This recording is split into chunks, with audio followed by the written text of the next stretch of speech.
Hello and welcome back to your favorite podcast, the Tennis Podcast. My name is Nick. I am your host. I am Brandon. I am your equal in hosting. You are my equal in hosting? Yeah. I mean, you're equal in every way.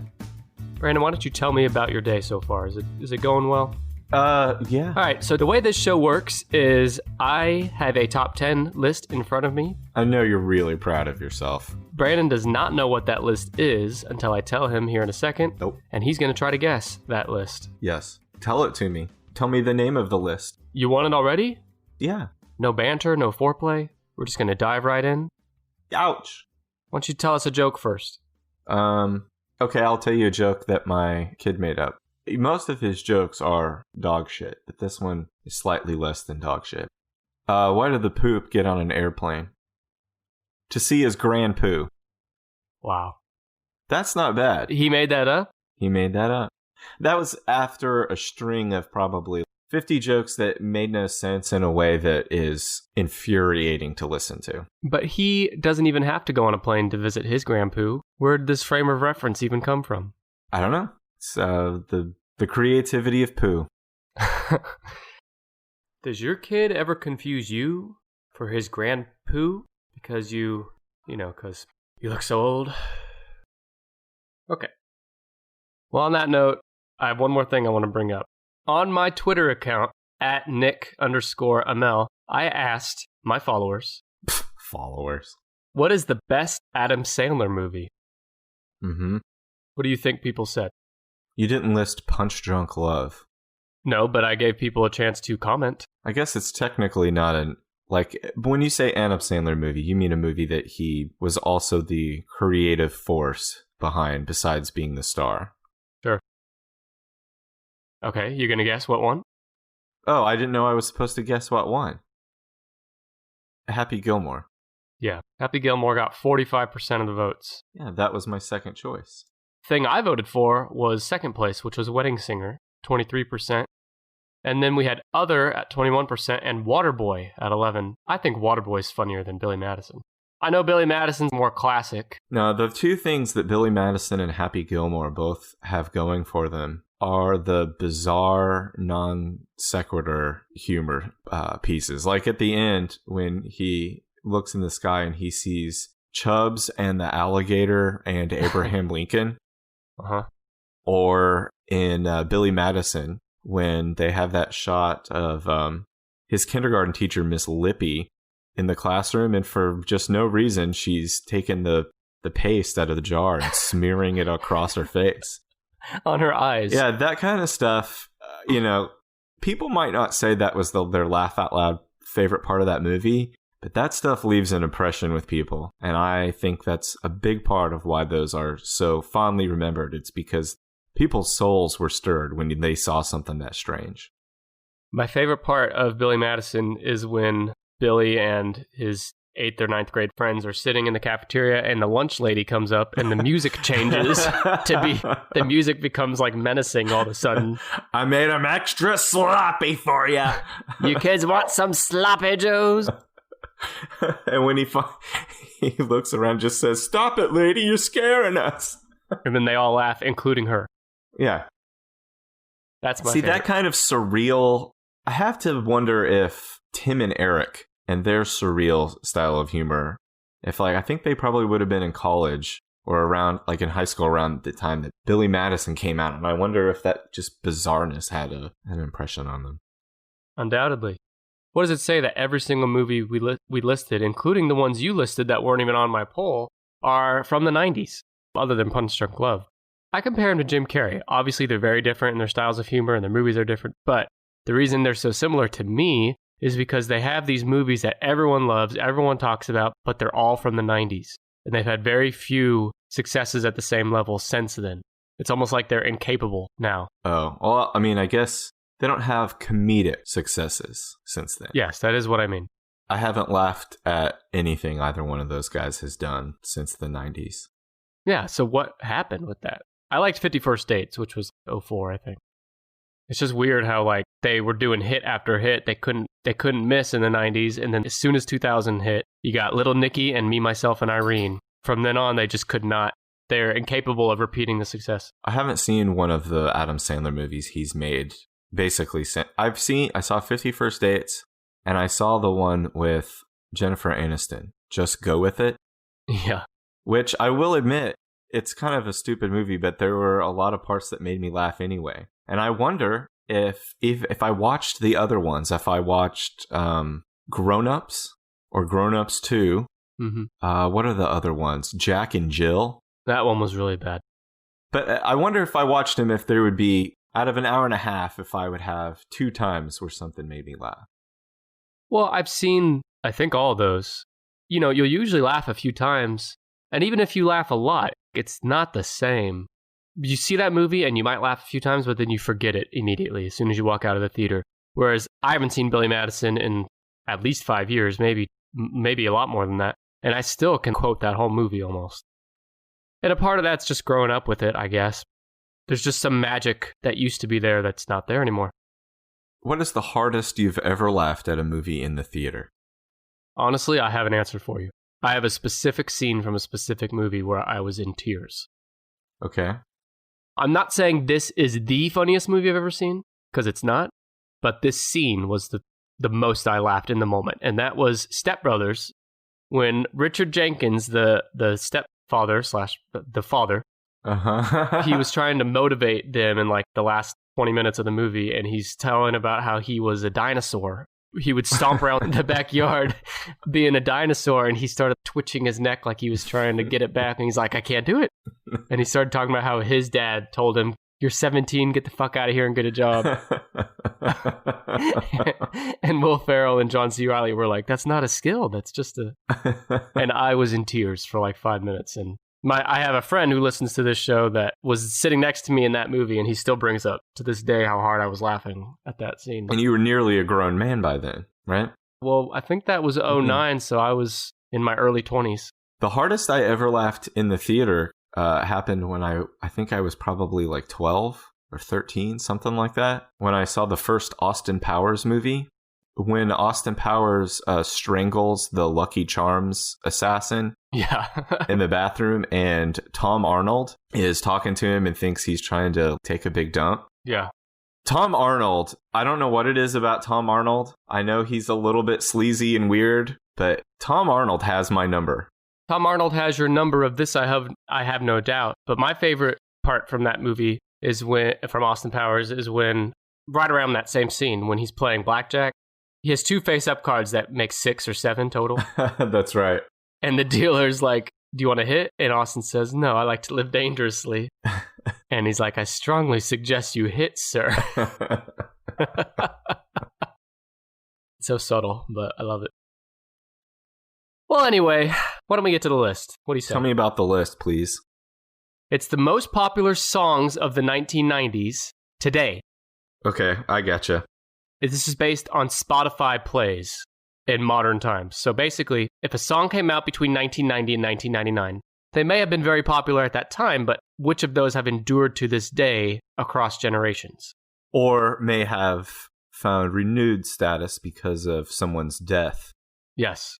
Or whatever, for whatever reason. Right. I like to go straight to death, but that might be a reason. Well, there's plenty of death on here. Yeah. So I'm going to read a little blurb from my source, and I'll give you the source name in a second. Until recently, it was impossible to measure the popularity of older music. Billboard charts and album sales only tell us about a song's popularity at the time of its release. Right. For those that don't know, Billboard charts measure a song's radio play. For the folks at home, Billboard measures music. That's right. But now we have Spotify, a buffet of all of old... A smorgasbord. New and old. Tracks with fewer plays are fading into obscurity, and those with more plays are remaining in the cultural ether. A cornucopia of music. This is a list not of a song's popularity when it was released or even in the years right after. This is a list of the songs released between 1990 and 1999 that have endured to this day. What I have is Spotify plays, which is the #1 source of music listening today. Yeah. And it's probably also a great indicator of popular songs even outside of Spotify. I think you'd agree with that, right? Mm-hmm. So I found an amazing article. It's from a website called pudding.cool, which sounds weird, but it's a website about like internet things. So it has all kinds of articles like this. Highly recommend it. But it's an article written by Matt Daniels on pudding.cool, and he has interactive tables and charts where you can sort music by Spotify plays based on decade, based on genre.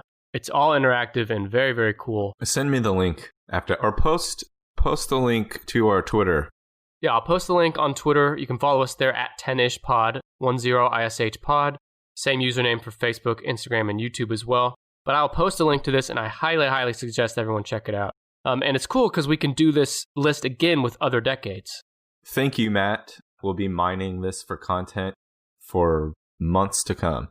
And I also supplemented this. So that is my main source of everything. But I also supplemented with an article from refinery29.com. Elizabeth Kiefer wrote an article comparing the most popular songs from that list, the pudding article I mentioned, comparing it to Billboard charts from the 90s. And then I also supplemented with Wikipedia and my own knowledge and Billboard.com. So a lot of sources have a cornucopia, a myriad of sources have contributed. You put your own contribution before Billboard.com. I've put a lot of time into this list. I have the top 20 in front of me, but I have expansive notes for the top 10. Okay. Songs that came out in the 90s based on their Spotify plays today. And this article, the pudding.cool article, came out in 2017. Okay. Whew, with all that said, I'll add too, I think you'd agree with me, Brandon, but you can correct me if I'm wrong, but my music tastes are most closely aligned with the 90s music. All of my favorite music comes from the 90s. Most of my favorite bands, Radiohead or the Flaming Lips, kind of came into their own towards Dixie Chicks, the 90s and at the end of the 90s. So, yeah, I would say the same. When my sort of appreciation or understanding of music came online was like right at the end of the 90s and then early 2000s as well. But yeah, I think the 90s is when my brain sort of came online as far as understanding and appreciating music. Which is great since the dementia started coming to effect in the 2000s for you. That's when that came online. That's when a virus was uploaded. And what's interesting too, I'll comment here, that I compared this list of the most played on Spotify today with the list of Billboard charts from the 90s, which again measures songs' popularity when they first were released. And those two lists do not correlate very well. In other words, songs that were really huge and top of the charts in the 90s, for the most part, not in the top 20 here on most played today. Okay. Found that very interesting. Is there a song by Nirvana? Yes. Is that song Smells Like Teen Spirit? Yes. I'm going to guess that it is above number 5. Nirvana Smells Like Teen Spirit is number 1. I knew it. You didn't fucking know it. For anyone that knows me, they will know that a big ol' smile and a bit of a chubby came to me. A chubby came to your face? When I found Nirvana's Smells Like Teen Spirit to be number 1. I'll tell you why. Nirvana is my favorite band. I have a Nirvana tattoo. Nirvana was a huge influence in my life. It was Smells Like Teen Spirit is the song that you had your first dance to. Yeah, it my wedding song. That's the song that made me fall in love with music. I heard it in the 2000s, much after it was out. But before this time, when I was a teenager, I didn't really listen to music or just listen to what my family listened to. But when I heard Smells Like Teen Spirit, it's funny, actually, because I actually heard Smells Like Nirvana by Weird Al first. My friend showed me that. I remember this very distinctly. For a lot of kids, Weird Al was actually... Weird Al doesn't get credit for this, particularly for kids who weren't allowed to go to, like, record stores or weren't allowed to buy records that had certain ratings on them. That Weird Al was your first way of getting into some quote-unquote real artists. Mm-hmm. I was going to say someone recent... one of the last podcast guys said... Marcus on the last podcast said he prefers Weird Al's Eat It to Beat It. To Beat It, and Weird Al's Fat to Bad. I guess especially now that Michael Jackson is even more associated with... being bad. With being really bad. Well, I heard Smells Like Nirvana when I was in, I think, like 9th grade, maybe. I thought it was funny, and I liked it, so I wanted to find the original song, and that led me to Smells Like Teen Spirit by Nirvana, who I knew nothing about before that time. But I instantly fell in love. Smells Like Teen Spirit came out in 1991. It was from the album Nevermind. And I have a bunch of notes here. Its Spotify plays 50.7 million plays on Spotify in 1 year, and that is way above number 2. Smells Like Teen Spirit is head and shoulders above the competition.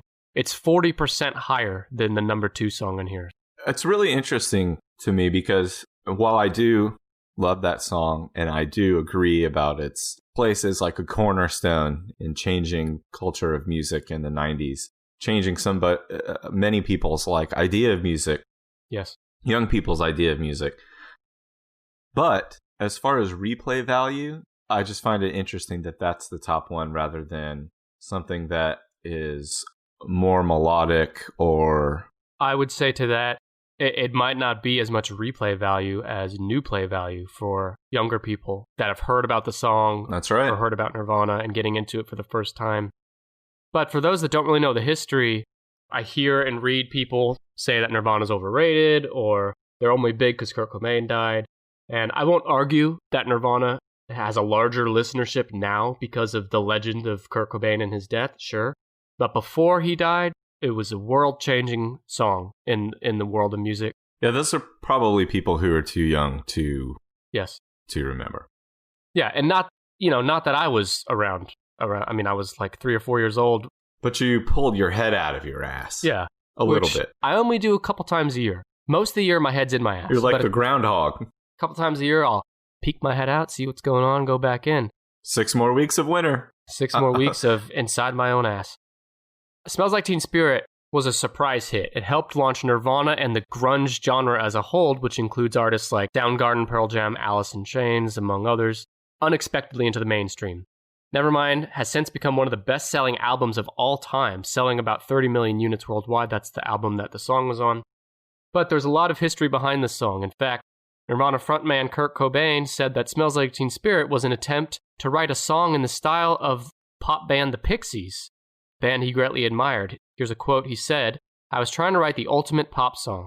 I was basically trying to rip off the Pixies, I have to admit it. When I heard the Pixies for the first time, I connected with that band so heavily that I should have been in that band, or at least a Pixies cover band." It's just funny because people don't think of Nirvana as a pop band, really. But he was basically trying to rip off a pop band and their sound. I mean, a lot of his songs are a pop band structure. Right. Soft and quiet and then loud and hard.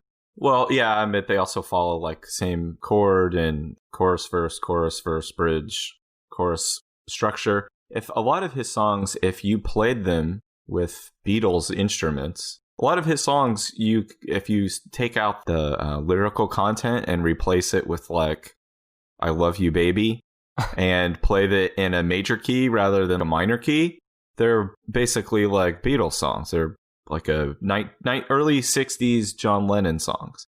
Yeah. A few more notes here and then we'll move on from Nirvana.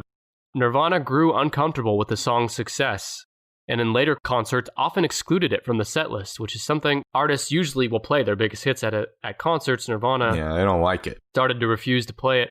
Prior to the release of the 1993 follow-up album In Utero, Chris Novoselic, the bassist for Nirvana, said, "If it wasn't for Teen Spirit, I don't know how Nevermind would have done. There are no teen spirits on In Utero."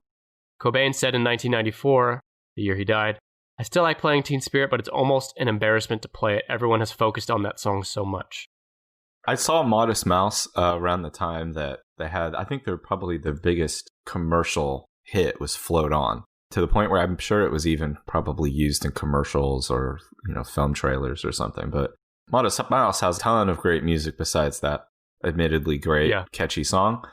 And when I saw him in concert, I really liked, they played that song. I think it was the second song they played.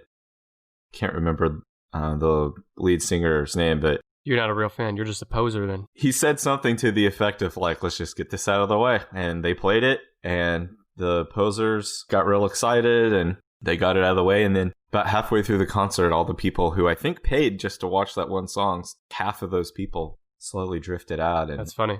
It was a nice concert to have personal space. Yeah, there's another band on this top 10 that has a similar thing like this, that they refuse to play it even though it's their biggest hit. And, one thing about Nirvana, or Kurt in particular, is he hated, I guess what you just said, posers coming to their concerts.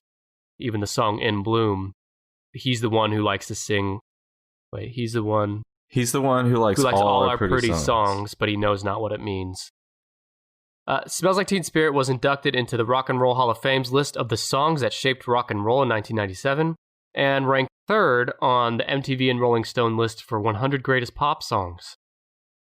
The official music video, which most people have seen probably, was shot for an estimated budget of around $30,000 to $50,000, but has since garnered nearly 880 million views on YouTube as of March 2019. Not so bad for a little grunge band in Seattle. I mentioned it's number 1 by a huge lead. It's also the number 5 song of all time of any decade on Spotify. What I was mentioning earlier about how the list of Billboard songs that, were big in the 90s but didn't last like this one did. So for the decade of the 90s, Billboard had a top 100 songs, and Nirvana, Smells Like Teen Spirit ranked behind Baby Got Back by Sir Mix-a-Lot, and I'm Too Sexy by Right Said Fred. Just weird to think that at the same time that people were having their minds opened by Smells Like Teen Spirit, somewhere somebody was jamming to I'm Too Sexy by Right Said Fred, and like, oh, fuck, I can't wait till this guy's next album. I wonder where that guy is. He's probably dead. You know what I think about? People like that, those one-hit wonders. I mean, he is the definition of a one-hit wonder. Yeah. And they went on tour and shit. They had to play a whole album worth of songs. Right Said Fred isn't a guy named Fred. It's a band formed by brothers Fred and Richard Fairbrass in 1989. Yeah, they're alive and they're active. I mean, can anyone in the entire galaxy name one song from them other than I'm Too Sexy? In August 2017, Richard and Fred were credited as songwriters alongside Taylor Swift and Jack Antonoff on the Swift single Look What You Made Me Do. The song's chorus is a reworking of the famous chorus from I'm Too Sexy. Oh, never mind. I thought they were still working as like songwriters with the hottest pop stars. No, they were just using their kitschy, dorky single. The song was made in jest, right? I don't know. Neither one of those guys looked too sexy, but... Well, you and I aren't really ones to say what is or is not sexy. God damn, that Fred is fucking sexy.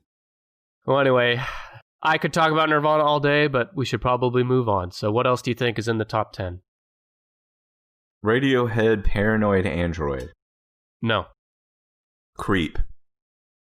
Yes. That's sad. Radiohead Creep is number 10. Creeped right in there. That's actually really sad. Who is still listening to that? 29 million people on Spotify. I guess. I like Radiohead, and You can't deny that's their biggest hit, though. Well, yeah, I can't. That's what the facts say. What? I mean, you had to have known that coming in, though. Why would you not have guessed that first? Well, because that was their biggest hit in the 90s. I would have assumed that people like, similar to Smells Like Teen Spirit, if a young person is going to get into Radiohead, I would have thought that they probably would have been recommended something off of OK Computer rather than Pablo Honey. But I think a lot of people here... So if you're going to use Spotify and no one has recommended Radiohead, you just know Radiohead is... They probably know Radiohead from this song. Well, maybe. But when you visit Radiohead's page, if you're like, I need to hear... What does Radiohead sound like? The top played song on there, if that is Creep, that is also the song that most people will play for the first time. I know that's what I do when I'm checking out an artist for the first time. So it's interesting that that's not really representative of most of their music, but that is probably the song most people listen to first and associate with them. Well, it's not a probably, sir. It's a fact. 28.9 million plays on Spotify in a year. It's from the album Pablo Honey, came out in 1993. It ranked only 34, or it peaked at 34 on the Billboard chart that year. It's Radiohead's first single. Creep was not initially a chart success, but became a worldwide hit after being re-released in 1993. Radiohead took elements from the 1972 song The Air That I Breathe, and then following legal action, Albert Hammond and Mike Hazelwood are credited as co-writers because they wrote the song The Air That I Breathe. So there was a big lawsuit, and Radiohead had to include those guys as co-writers on the song. Oh. Well, I don't think anybody is disputing their songwriting credits or abilities beyond that. If you're interested in seeing how miserable that band was only a few short years after that, after Creep becoming a big hit, there's a documentary called Meeting People is Easy. It was taken, I want to say it was filmed in like 97 or 98. It was while they were sort of blowing up, but people were still like screaming at them to play Creep. And they're also like dealing with being international successes and stars and touring and stuff. And they all look absolutely miserable and depressed the entire time. Yeah, I have a note about that.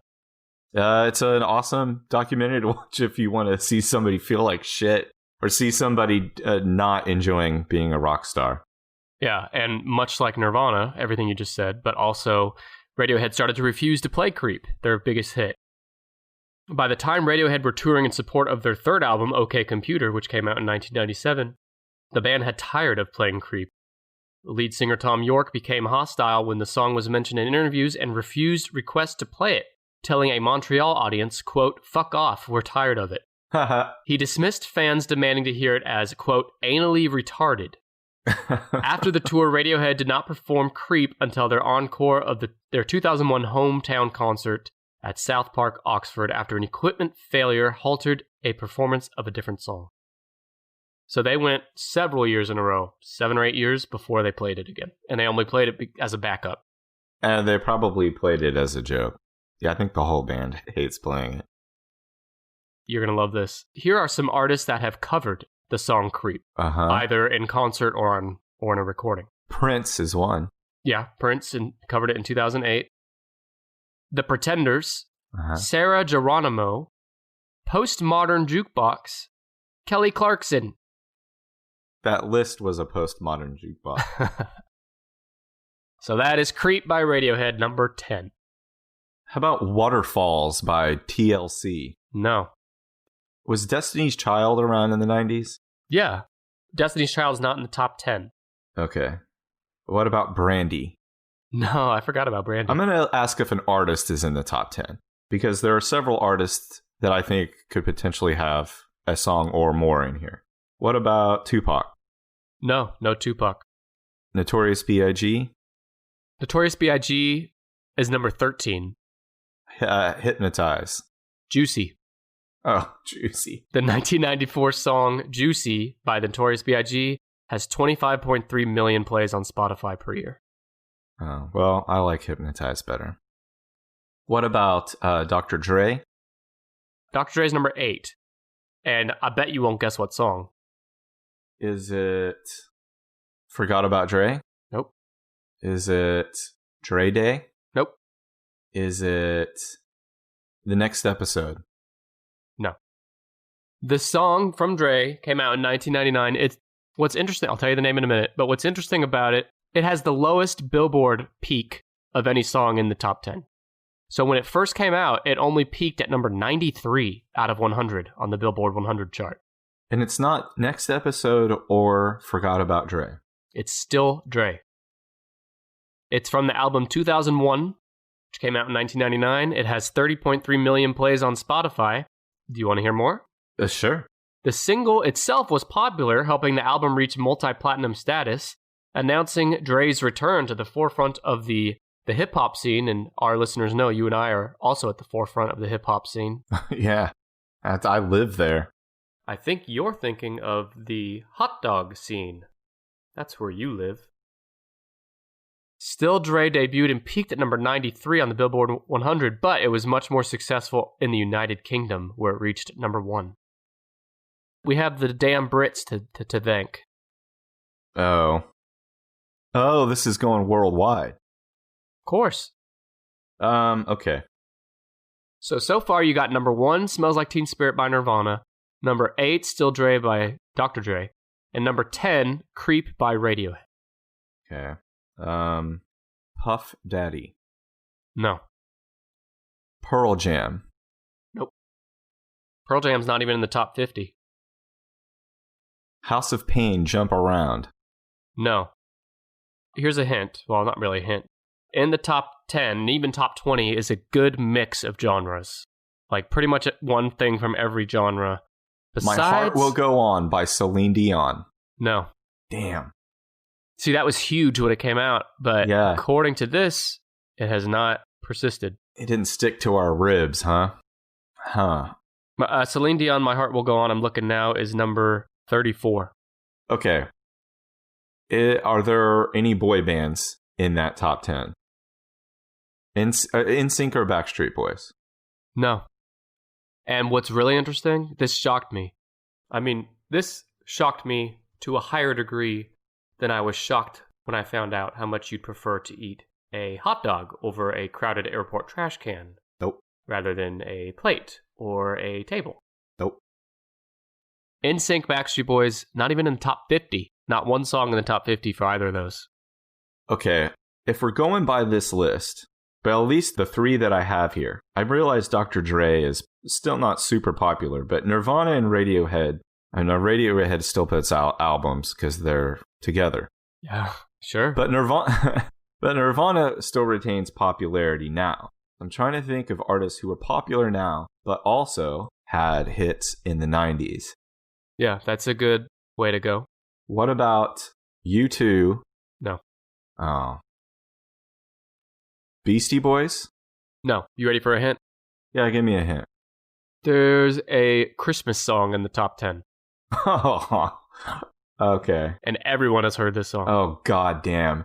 Mariah Carey, All I Want for Christmas Is You. You got it, brother. Is that number 2? That's number 2. You know why? Because, and I understand this too, you also have to wrap this under your understanding of Spotify. The plays on Spotify are also because people put her song in Christmas playlists and then play those like crazy throughout the Christmas season in the background or whenever. I have a Christmas playlist that has that stupid song on it. So that's part of the reason why it's on this list. I said I have a Nirvana tattoo. You have a Mariah Carey tattoo, don't you? Yeah. Well, listen to this. Mariah Carey, All I Want for Christmas came out in 1990. Actually, I think it came out before this, but I think it was re-released in 1999. Could be wrong on that. I think the movie Love Actually probably helped boost it. Nirvana Smells Like Teen Spirit, number 1, 50.7 million Spotify plays. Mariah Carey, number 2, 36 million. Mariah Carey, All I Want for Christmas, off the album Merry Christmas. I thought that was a really creative artistic choice for that album name. It peaked at number 3 on Billboard. It also was on the Billboard charts for 30 weeks when it came out, which is well above average. But this song also holds the record for the most single-day Spotify plays. On Christmas Day 2018, this past Christmas. Oh, god damn it. What are people doing? Almost 11 million plays on that day alone. Oh, I know what's going on. People are busting out that playlist while they're... Fucking? While they're humping under the Christmas tree. No, while they're opening gifts and humping under the Christmas. Now, are they humping each other or are they just humping the gifts? The gifts. American culture is so driven by consumerism that we just get under the tree and hump the gifts. Yes.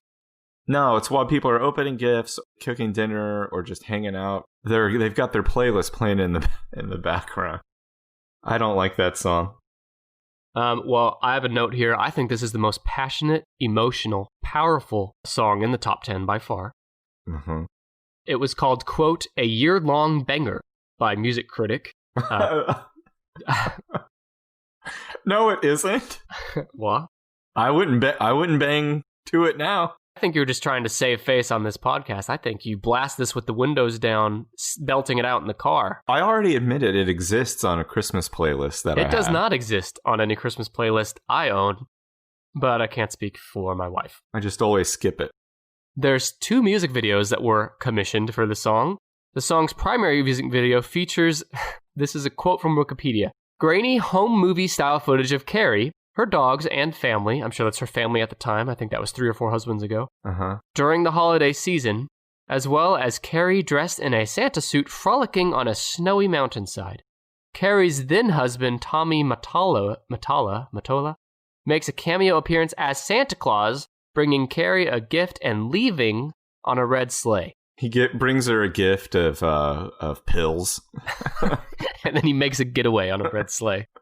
I have never heard any concrete rumors of her and pills, but just the way she acts, I gotta assume she loves pills. Yeah, who doesn't?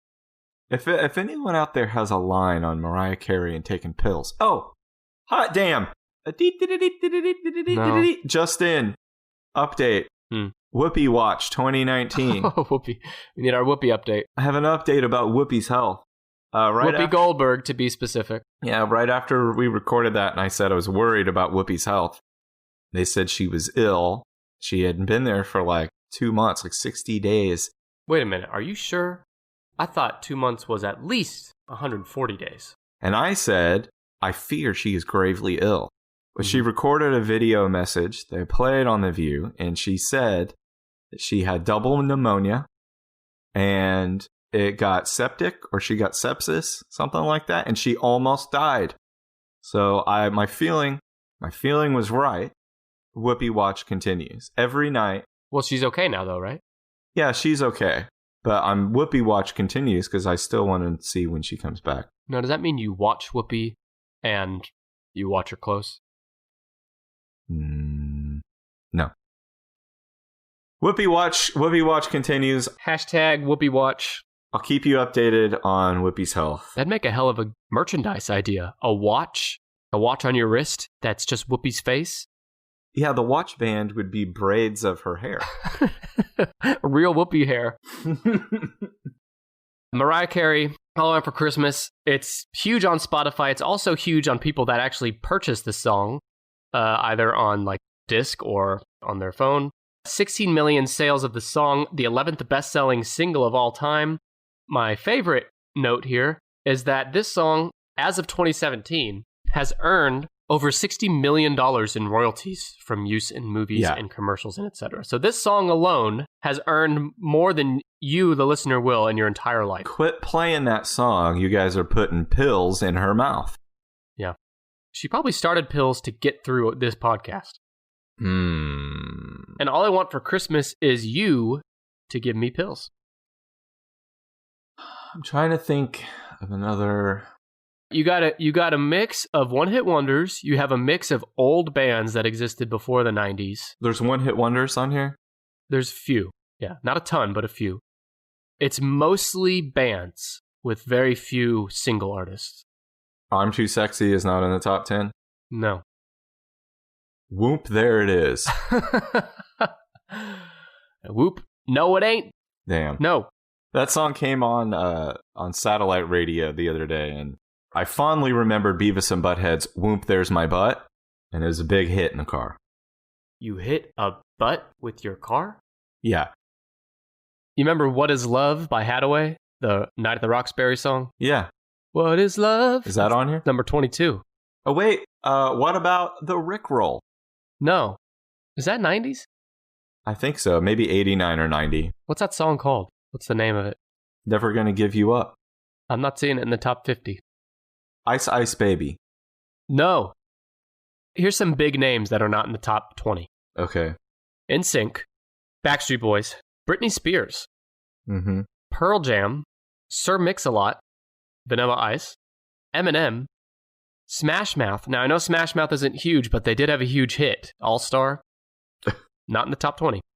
Michael Jackson was around in the 90s. He is not on here. Tupac is not on here. And your favorite artist that you worship to with a shrine in your master closet, Garth Brooks, is not on here. Oh, what about, is there a Weezer song on there? No. But there's some big players that should be very obvious. Under the Bridge by Red Hot Chili Peppers? Under the Bridge by Red Hot Chili Peppers is number 5. Really? Yes, sir. God damn, I'm good. Okay, with a lot of guidance and missed guesses first. Sure. I knew it. Red Hot Chili Peppers, another band I very much love. You and I went to a Red Hot Chili Peppers concert together here in Tulsa. Do you remember how... We took off our shirts. Took off our shirts. I think we may have taken place in a 40-person orgy, but you and I were on separate sides of the room, so it wouldn't be weird. A daisy chain of unbridled lust? Yeah, it's cool, though. I only looked at you sometimes. But when we went to that concert, I think it was 2017, Anthony Kiedis, the lead singer, got hurt jumping around, and he had to sit because he hurt his leg for like the last half of the concert. Do you remember that? Yeah, he's old. He's getting old. God, he's almost 60. It's not going to stop him from dating 18-year-olds, though. That's a fact. Red Hot Chili Peppers Under the Bridge came out in 92. It has 33.6 million annual plays on Spotify. It's from the album Blood Sugar Sex Magic, one of Chili Peppers' highest-selling albums. It peaked at number 2 on Billboard, so this is an example of a song that did peak huge at the time of release and has remained hot to this day. It spent 26 weeks on the Billboard charts in 92. I'll catch my breath there before I read more notes. I did too. You ready for more? Yeah, read me some more of Nick's notes. Red Hot Chili Peppers is one of only 3 artists with 2 or more songs in the top 20. There's a hint for you. Vocalist Anthony Kiedis wrote the lyrics of Under the Bridge to express feelings of loneliness and despondency and to reflect on narcotics and their impact on his life. He was a lifelong drug addict until, I think, his 40s, or maybe his 30s. He did not feel that Under the Bridge would fit into the Chili Peppers' repertoire. It was a lot different than their typical songs. He was reluctant to show it to his bandmates until album producer Rick Rubin implored him to do so. The rest of the band was receptive to the lyrics and wrote the music. Under the Bridge was the song that helped the Chili Peppers enter the mainstream, and it was ranked number 98 on Rolling Stone's list of 100 greatest guitar songs of all time. And my last note here, and then I'll turn it over to you for your deep, thoughtful analysis. Under the Bridge had widespread success and made it one of the band's most played songs on their set list. It has been performed over 640 times live since 1991, making it the Chili Peppers' second most performed song ever behind, have a guess? Most performed? Yeah, in concert. Behind Give It Away Now? God damn, you gave it away. What do you think of Under the Bridge, Brandon? I was prepared to disappoint you with my insightful analysis. I like that song. I don't know. I don't have any insight behind. I like that song. There's a part of the chorus that says, I'm not going to sing it, but it says, quote, I don't ever want to feel how I felt that day. Uh-huh. That's how I feel the day after we record every episode. I don't ever want to feel how I felt that day. Well, I have another guess. All right, we're going to move on from the Chili Peppers. Wonderwall. Wonderwall by Oasis is number 4. Can you admit that I'm doing well? No. Wonderwall came out in 96. It has 34.4 million plays on Spotify per year. It's from their album What's the Story, Morning Glory. It peaked at number 8 on Billboard. You like Wonderwall, Brandon? I mean, I did when it came out, and I like Oasis, but... Is it their creep? That song has literally reached meme status, and how overplayed it is, and how it's the first song almost anybody who learns how to play an acoustic guitar plays. You know which meme I'm talking about, right? Anyway, here's Wonderwall. Yeah, what is that from? Like, how did that start? I don't know, but yeah, I mean, I like the song. It's not a bad song, but I don't ever have to hear it again. Didn't you try to convince me once that you can play guitar? Yeah, I sent you...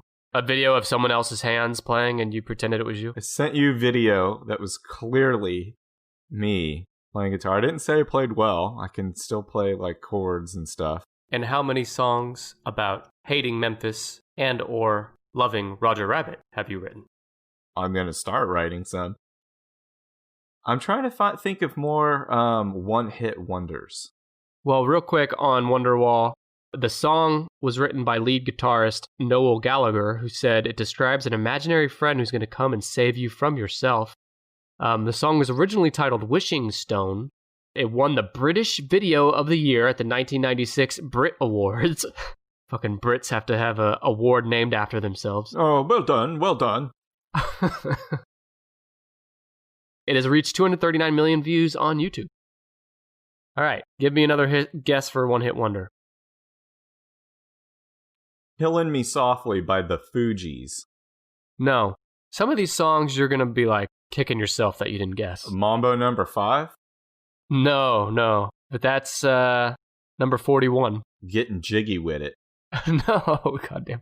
You know, the first music I ever bought, I told you Smells Like Teen Spirit matured me as a listener. Yeah. Before that, when I was like in 3rd grade, I bought cassette tapes for my cassette player. Big Willie style? I bought Big Willie style and the NSYNC self-titled album. I bought Big Willie style as a person who is able to drive his own car. Oh no, Brandon. Yeah, I was not. I'm telling you, there's a moment when all this stuff came online, and until then, it was a lot of dog shit. Is there any Ice Cube? No. Is there any Destiny's Child? Say My Name? It's not. No, we've been over Destiny's Child. What's your deal can't. with Destiny's Child? Are you a Destiny's Child fan? How about Crazy Bitch by Buck Cherry? Oh, god damn it. I hate that song. I hate that song. I hate that band. That's a song that is so bad. I know it didn't come out in the 90s. I was just thinking of it. There's literally a lyric in the song that says, quote, "When I dream, I'm doing you all night," end quote. You got a lovely face. You're crazy, but I like the way you fuck me. Stop. Let's just get this out of the way. I said there's 2 Chili Pepper songs in the top 20. Oh, in the top 20. Yeah, tell me the other one. It's number 14, so just give me a guess. What's another Chili Pepper song you would think is pretty high? Let's not give it away now. No.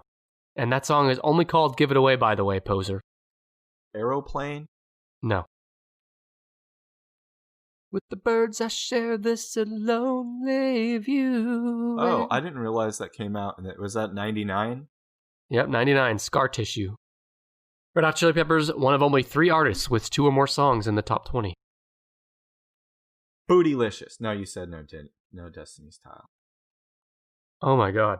Was that Destiny's Child or just Beyonce? Bootylicious. My body's just too bootylicious for you, babe. Imagine the first person she said bootylicious to, like, my body's too bootylicious for you. And he's like, the fuck did you just say? That sounds disgusting. It sounds like a sweaty crack. At my wedding, I was in my wedding vows that my body's too bootylicious for you. If you're not ready for this jelly, you're unprepared for the jelly I have. Well, why don't we take a break? Because I do have to take care of some business real quick. Oh. I'm not telling you about a podcast this time. I'm telling you about an app. It's the Podcoin app. I've told you about this. You've told me about it in real life. The Podcoin app is super cool, and it sounds too good to be true almost. But it's a podcast app for iPhone and any smartphone that pays you to listen to podcasts. So you earn points with every listen you get. Since we're new on the platform, if you listen to our show, you get bonus points. And if you join Podcoin and sign up and use the code 10ish, you will get 300 bonus points, which you can convert into rewards like Amazon and Starbucks gift cards, and you can even use it to donate to charities. So again, that's the Podcoin app. Use the code 10ish when you sign up to get bonus points to use toward cash money. Act now and get a free 10ish pod windbreaker. We are having merch coming soon, though, by the way, people. We've had millions of people, including Weird Al himself and President Obama, that have contacted us saying, I listen to the show, I love it, I start my morning with it every day. When is the 10ish merch coming? And it's coming soon. When can I get a tote bag? Coming soon, everybody. How about I Don't Want to Miss a Thing by Aerosmith? Now you're getting it. 1998's I Don't Want to Miss a Thing. Number 16. Oh, that's on the top 22.9 million plays on Spotify. That's another one of those Glenn Ballard. That song is so awful. I agree. I hate it. Is there any Christina Aguilera? No. Did the song Thunderstruck come out in 1990? I'm pretty sure it did. Is it on the list? No. Oh. But I wonder what the top songs from the 80s are. Well, don't look now, because I might use that another time. Yeah. Oh, are there any R. Kelly songs on here? This list might have been compiled. I mean, people have known he's whizzing on girls for like 20 years, but more recently, things are coming to a head. Literally coming out of his head. One of his heads. You get it. His penis head. There's no R. Kelly. You ready for more hints? Yeah, I need some hints. Wait, is Genuine on the list? No. Casey and JoJo. No. There's a metal band. The definitive metal band. Oh. Darkness imprisoning me. Is it Metallica? For everyone who doesn't like metal, you just gave them like a snapshot. That must sound so stupid. to people who don't like metal. I mean, that is the essence of metal, that line right there. Out of context, that sounds so stupid, but I love that song. I just if you had never heard metal, seen metal, knew nothing about metal, and the very first thing you'd ever seen about it was the Enter Sandman music video, how bizarre would that be? You're like, why is the Cowardly Lion singing a lullaby to that little boy and screaming it at him? Enter Sandman is a heavy song, but it's also one of their most radio-friendly songs. And it's number 9 on the top 10. Enter Sandman by Metallica. Metallica was the last concert I went to. I saw them in concert at the BOK Center in Tulsa for the attendance record for that venue.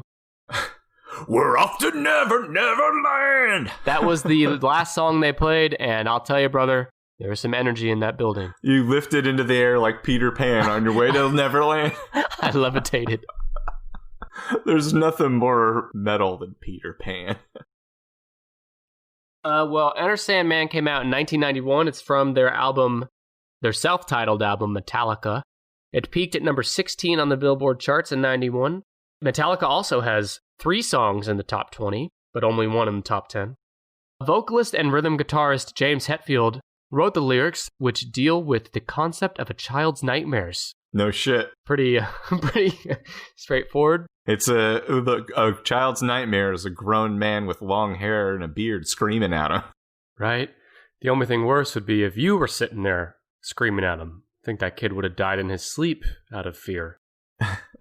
Ugh. Can you imagine? Just gives me the chills thinking about waking up with you on my bed screaming at me. Ugh. Uh-huh. Metallica was already big before this, but this really blew them up into the mainstream. It helped the album Metallica sell over 30 million records, and it's one of the best-selling albums in music history and the best-selling album of any kind since 1991, which is pretty amazing when you think about it. Almost 30 years ago. That is really interesting. The song Enter Sandman opens the album for Metallica, but it almost didn't. Initially, the song Holier Than Thou was supposed to be track number 1 and was supposed to be a big radio hit, but at the last minute it changed to Enter Sandman. Metaler heads prevailed. Did you know? I think I have this right. My friend Steven can correct me. I'm sure he will after listening to this podcast, but the original album title for Kill 'Em All, their first album, was supposed to be Metal Up Your Ass. Which, metaler heads prevailed there too, I think. I don't know. Metal Up Your Ass is aggressively metal. The metaler heads that had radio play in mind, their thoughts prevailed. If they could have somehow morphed the idea of metal music into the concept of like a giant metal spike up your ass, yeah, that's more metal. How often do you stick giant metal spikes up your or others' asses, Brandon? Would you say it's more than 40 times a year? It's very rare. You only reserve it for the people you really, really care about. I don't really listen to metal. I definitely appreciate it. I appreciate the musicianship and the aesthetics and definitely the artwork and stuff, but metal is just, I've tried many times, but it's just not my bag. Now, are you talking about the earth element metal? You don't like metal? You don't like the way they feel? Okay, so I actually do not like metal at all. Metallica is an exception. I love Metallica. I listen to them all the time, but they are an exception for me in the genre. I mentioned that there's 2 other Metallica songs in the top 20. Any quick guesses? I don't know. All right, Nothing Else Matters, in the same album as Enter Sandman, is number 12 with 27 million Spotify plays. And number 19 is The Unforgiven, also from that same album. 3 songs from the same album. 21.4 million Spotify plays. Number 19. Are there any songs by Prince on this list? No. Are there any country songs? No, but I know country was top of the Billboard charts for the decade. LeAnn Rimes was the highest charting song of the 90s on Billboard. I know you're a big LeAnn Rimes fan, and she's a listener of the show. Yeah. I'm going to need some hints. All right. I need to figure out, I want to know about a one-hit wonder. I think this is a one-hit wonder. I mean, if they're big other than this, then someone's going to have to tell me. But I don't know of anything from them other than this song. So this is number 3 on the list. I'm going to read some things about it, and you tell me if you get it. Okay. It was originally written for the soundtrack of 1998 film City of Angels. Oh, it's that shitty Goo Goo Dolls song, Iris. Yep, that's it. Is that a one-hit wonder? They're not a one-hit wonder. They had some other hits, and I think they're still around. They still toured. They've come to a casino around here recently. I also can't stand that song. Don't want you to see me. How's it go? I just don't think that you'd understand. Everything about that hot dogs are meant to be eaten over an airport trash can. Everything about that video. He has that weird late 90s haircut that looks like middle-class mom in her 30s hair. No, wait. It's a movie with Nicolas Cage and Meg Ryan and like he's an angel. I don't know. I've not seen this movie. Whatever. It all sucks. I'm sorry if you like that and this hurts your feelings. That song sucks. Well, it was written for that soundtrack, but it was also off their album, Dizzy Up the Girl. I think that might also be a Rick Ross album. Who is still listening to that? The song came out in 1998. Still, it has endured all this time. It reached number 1 in many countries, including Australia, Canada, Italy, number 3 in the United Kingdom. It's become one of Ireland's best-selling singles ever. Yeah. It was nominated at the 41st Grammy Awards for Record of the Year and Pop Performance by a duo or group. Did not win either of them. Shows you how much credit you should give to a Grammy Award. And the song was ranked number 39 on Rolling Stone's list of the 100 greatest pop songs. So you're not a fan. I'm going to play that song at your funeral. Against my wishes. How about, is there a Rage Against the Machine song? No. So far you're missing 6, 7, and that's it. And I'll tell you that number 7 is a song from an artist that's already in the top 10. Is it Nirvana? Nirvana. Come As You Are. Come As You Are. Good job. You said that's number 7? Number 7, Come As You Are. It's the only artist with 2 songs in the top 10. And it came out in 92. It has 30.4 million plays on Spotify. It's from the same album as Smells Like Teen Spirit, which is Nevermind. I prefer Come As You Are to Smells Like Teen Spirit. I also do. I know it's not cool to have a single or radio hit as your favorite song from a band like Nirvana, but Come As You Are probably is my favorite song from them. It's another good example of that writing structure I was talking about. It is a first song that a lot of people learn to play on guitar, at least the open chords for it, because it's a very simple chord structure and it's something that almost everybody knows. I'm biased because I'm a huge Nirvana fan, but I do hear people, like one of the criticisms of Nirvana, that he wasn't good at guitar or whatever. And I say, fuck off with that. First of all, he himself has said he's not great at guitar, so it's not like you're breaking any news. No one ever claimed that. Yeah, but you know what? You don't have to be an intricate, super complicated, talented guitar player to write really good music. Kurt Cobain could write amazing music. And his philosophy, he said it multiple times, is that his music was stripped down. He wanted it to be basic. He wanted it to be simple. He wanted it to be catchy and... like the early Beatles music. Yeah, it doesn't... Yeah, so I defend that style of music, but I understand it's not for everyone. I'm not saying everyone has to love Nirvana. I'm just saying... had he not died, I think he probably would have grown. Yeah, he would have grown as a guitar player.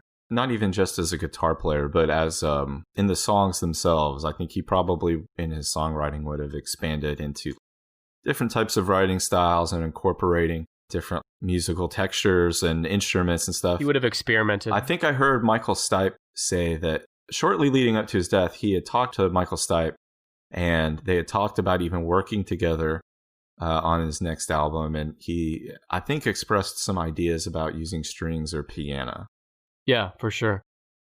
Well, the rumor had it that Nirvana was on the verge of breaking up even before Kurt died. And in fact, we're not going to get into conspiracy theories right now, but people that believe he was murdered and did not kill himself, and I'm not going to give my stance on that at this time, but people that maintain he was murdered say that the suicide note, anyone can go look it up, they say that that was actually an announcement of his departure from the band and from music. Because the note does not mention suicide until the last few lines, which some say is in a different handwriting style. take that for what it is. But I think I read an interview once where Kurt said he was looking into writing the next big country song. And you also don't have to like an artist to be objective toward their contributions to music as a whole. There's lots of artists I don't like that I can respect and appreciate what they've done for music. Are you getting on to me? No. Okay. You and I have a largely overlap in taste of music. All right, I will give you a hint on the one you're missing, which is number 6. Before that, I'm going to read you 20 through 11. Okay. Some of these you're going to love. Number 20, Blink 182. What's my age again? What's my age again? I get, whatever. I just don't understand who's still listening to it. I owned that album, but I can't imagine why a young person would listen to them. But I guess I was a young person listening to them. Number 19, Metallica, The Unforgiven. I prefer The Unforgiven too, just saying. 18 is Eagle Eye Cherry, Save Tonight. Ah, damn, that's a bad one-hit wonder. So 18, Eagle Eye Cherry, Save Tonight. 17 is REM, Losing My Religion. Okay. You didn't guess that. What's your deal? I'm actually pleasantly surprised. Yeah, I'd say overall this is a pretty good list in terms of my musical tastes compared to like popular music. Yeah. That music I would have thought is popular. I thought this was going to be all NSYNC, Backstreet Boys, Britney Spears. 16 is Aerosmith, I Don't Want to Miss a Thing. 15, The Verve, Bittersweet Symphony. Mm-hmm. What? Does that surprise you? You're not surprised? Give me some. I think it's interesting that it's still being played a lot, but I think that was probably a one, it might have been their only hit, but it's not a bad song. Yeah, it's all right. 14, Red Hot Chili Peppers, Scar Tissue. 13, The Notorious B.I.G. Juicy. 12, Metallica, Nothing Else Matters. 11, Whitney Houston, I Will Always Love You. And now we're at, you're missing number 6. Whitney Houston is another one who died doing what she loved. Oh, yes. Drugs in the bathtub. I Will Always Love You, Drugs in the Bathtub. That's got to be better than whatever it is you do in the bathtub. Ugh. Yeah. Number 6, the one you're missing, your hint is that it features, it's not by, but it features Dr. Dre. Ice Cube featuring Dr. Dre? Nope. And it's not Tupac featuring Dr. Dre. I've never heard of these guys besides this song, myself, personally. It's not Bone Thugs. No. Oh, is it Nate Dogg and Warren G? No, but here's some other hints. It won the 1998 Grammy Award for Best R&B Performance by a Duo or Group with Vocals. According to Wikipedia, there is a radio version that excludes both rappers, Dr. Dre and someone else, I guess, and features this group only, tailor-made for airplay on adult R&B stations. The beat to this song was initially offered to Tupac for his Death Row debut All Eyes on Me by label boss Suge Knight, but with Dre leaving the label, he sold the beat to this group. And it's the only song in the top 10 here that has also been number 1 on the Billboard 100. It's not NWA, because that was earlier. Okay, hold on. God, I want to get this. You know this song. Oh. All right, do you want me to just tell you? Yeah. Their name sounds similar to the name of a boy band. It's not the Fugees. No. All right, I'm just going to tell you. God. Ready? Yes. It's Blackstreet, No Diggity. Ah! I like the way you work it. No diggity. Yep, that's number 6. I like to back it up. Please stop. I'll do anything. I'll give you anything if you just stop. Please. Blackstreet does sound like like a... It sounds like Backstreet Boys. Well, like in Living Color was like, you've heard of the Backstreet Boys. These are the Blackstreet Boys. Aren't you shocked that fucking Everybody by Backstreet Boys is not in here? I actually kind of enjoyed the music video for that song. Nope. I like the Universal Monsters. Oh, God. Okay, number 10 is Radiohead, Creep. Yep. Number 9, Metallica, Enter Sandman. Number 8, Dr. Dre, Still Dre. Number 7, Nirvana, Come As You Are. Number 6, Blackstreet, No Diggity. Number 5, Red Hot Chili Peppers, Under the Bridge. Number 4, Oasis, Wonderwall. Number 3, Goo Goo Dolls, Iris. Number 2, the most passionate, emotional, powerful song that is a year-long banger. Mariah Carey, All I Want for Christmas Is You. You bang that shit all year long. On the 4th of July, I'm going to crank All I Want for Christmas Is You and just bang away. Yeah, you don't do that? Number 1, Nirvana, Smells Like Teen Spirit. What's your personal favorite from the top 10? What's my favorite song? Yeah, besides All I Want for Christmas Is You. That I actually like would be Come As You Are is probably the top. Followed by... Yeah, that's my top. Under the Bridge. I would do Come As You Are. I'd probably do Enter Sandman and then Under the Bridge. And then Smells Like Teen Spirit. And then Creep, probably. The Google Dolls song is dead ass last. No, the Christmas songs last for me. Oh, yeah. Okay, so that's been the top 10 90s hits based on their Spotify popularity today. We did it. That was I had a lot of fun with that list, and I think we should do this again with other decades. I beat that list up. I'll share the link to this. So yeah, check it out. And thank you to pudding.cool for that. Thanks, guys. Yeah, so Brandon, I'm going to try to read some iTunes reviews. Let's do it. So if you leave us a review on iTunes, make sure it's 5 stars. If you have a 1-star review, just send us some email feedback on that at tennishpod@gmail.com. But if you rate us 5 stars and write a review on iTunes, we'll read it on this show. I have 2 I'm going to read real quick. The first one is actually the first review we ever got, way back on September 4th, 2018. This comes from KNAT Radio. They say, fun podcast. I really enjoyed this podcast. They take a random topic and give a top 10 list over it. These 2 make it entertaining to listen to. If you like top 10 lists, this podcast is perfect. If you like top 10 lists. That couldn't be a more nice review. So thank you, KNAT. Yeah, thank you. Really appreciate it. This next one is much less helpful and nice. This comes from Funnybone9122. Yeah, I like that. Just this week. I'm going to quote here. This is supposed to be spoken in a 1920s radio jockey voice. Okay. Quote, "You there with the lists? I say, boys, what's with all the lists? Haven't you ever heard of a typograph? It's the latest gizmo from Acme Incorporated. It takes the letters that you choose and transposes them into printed form, paper not included. All you need is 3 sets of steel-plated alphabet letters, ink drawn straight from the ink sacs of a giant man-eating squid, and of course your typograph. After an 8-hour drying time, you'll have your printed lists preserved perfectly on delicate, fragile paper, again not included.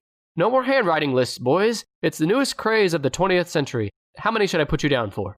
Fuck, sign me up. Yeah, he really sold me.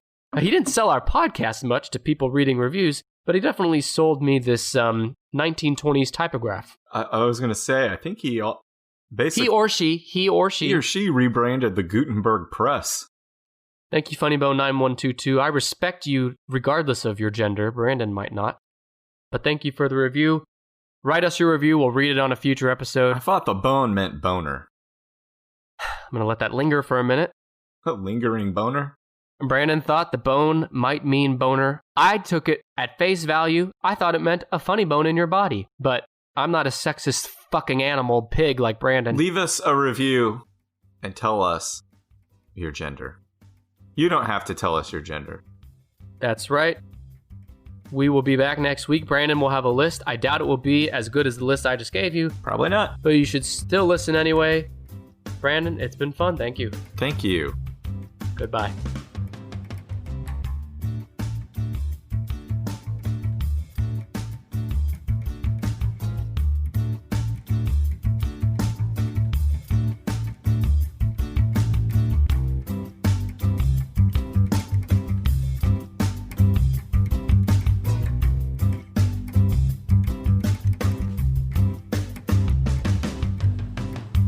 We'd like to thank Kevin MacLeod for his song Hackbeat, which we found on Incompetech.com for the official Tennis Podcast theme.